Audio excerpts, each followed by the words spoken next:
10 bagay na nami-miss ko sa Pilipinas kapag nasa Amerika ako. Number 10, yung makipagkwentuhan sa 5 o 6 na lalaki sa kanto, tapos tatanungin ko sila, kamusta na kayo mga kaibigan? Mga kababayan ko?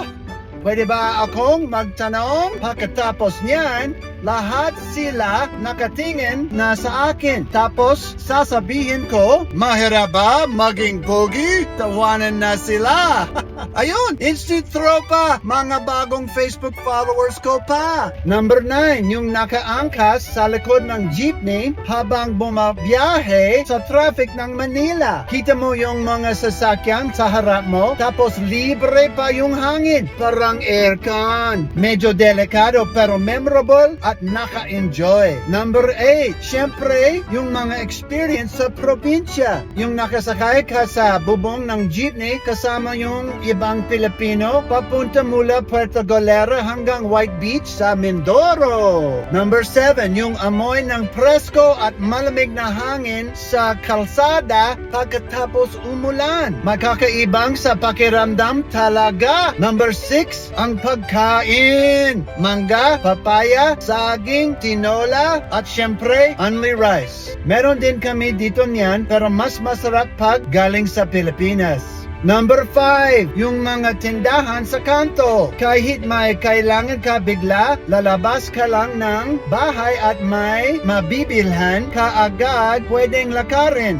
Number 4, ang mga bata. Ang kukulit pero nakakatuwa silang pagmasdan. Ang daming energy at kahit simpleng bagay lang nagagawa nilang maging masaya. Number 3, hospitality. Kapag dumating ka sa bahay ng isang Pilipino, parang pamilya ka na agad. Number 2, ang contentment. Isa ito sa pinakamalaking aral na natutunan ko sa Pilipinas. Hindi lahat ay maraming ari-arian, pero marami akong nakitang tunay na masaya. At number 1, ang pananampalataya. Mahaba ang salita yan. Bakit hindi? Faith na lang. Anyway, ito ang pinaka nami-miss ko kapag may problema. Ang unang maririnig mo ay kapit lang tayo kay Lord. Kapag may blessing, salamat Lord. Pilipinas, huwag mong hayaang mawala ang puso mong lumapit sa Diyos.